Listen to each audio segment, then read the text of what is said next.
For millennia, deep in the mist-veiled crags and rain-kissed forests of what would one day be called the Garo Hills, there lived a people without a home, driven by a haunting question.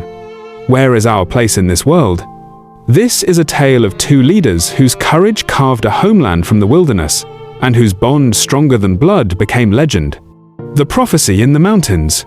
Long before written history, in a land the elders called Torua, a distant, snow-shrouded province in the vast reaches of Tibet, something stirred among the clans of the Garos, known to themselves as Achik, the hill people.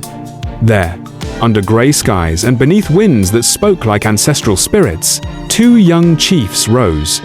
Jappa-Jalimpa, whose eyes saw beyond the horizon, and Sukpa-Bongipa, whose steady hand steadied hearts as much as spears. Something primal told them they could never rest where they were. So began their long, fated exodus. The Whispering River and the test of resolve. Across rocky valleys and through silent forests, the Achik followed their leaders. But the greatest trial awaited them at the roaring waters of the Brahmaputra, a river that seemed alive, as if guarding the secrets of the world. From the far side came echoes of other peoples, other rulers, wary of strangers in the plains.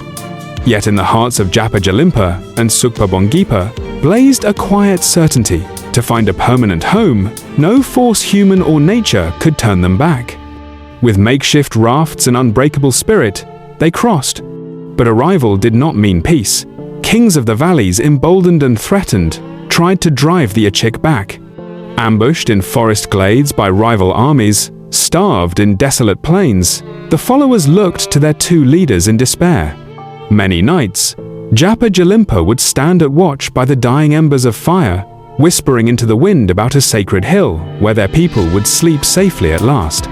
And Sukpa-Bongipa, ever steadfast, walked among the fearful, clapping hands on shoulders with a firm, unspoken promise, "We endure together." The gat of tears and the promise of tomorrow. At what would become the foothills of the Garo Hills, past the terrain few cared to map, they made camp as seasons changed.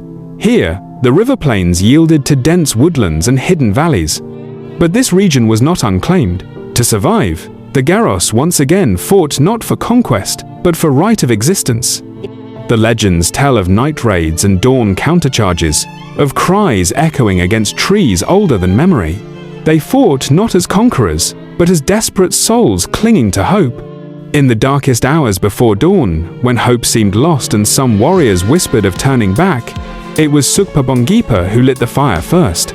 "Only those who press on see the sun rise," he declared. On the other side of that ridge, he said, "Lay home," and Jappa-Jalimpa, never one for words, simply stood beside him, a silent vow that neither leader would forsake the other or their people. The Hill of Destiny.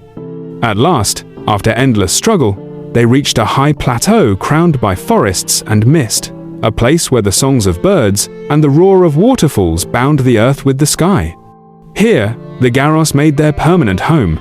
This land, wild, fierce, and unyielding, accepted them, and in turn, they vowed to protect it for all generations. Under the towering presence of Nokrek Peak and the sheltering arms of countless hills, yet some whispered that something even greater awaited the Achik on Nokrek, a secret that only those who truly belonged could uncover. The mysterious truth. So, what was that secret woven into the heart of the hills? The elders tell a final, haunting truth. The land they found was never lost, it was waiting. Not a prize to be claimed, but a place that called to the Garos long before they ever walked upon it. In the deepest echoes of the forests, and the river's eternal song, Jappa-Jalimpa and Sukpa-Bongipa heard an unspoken promise that those who endure together are never truly lost.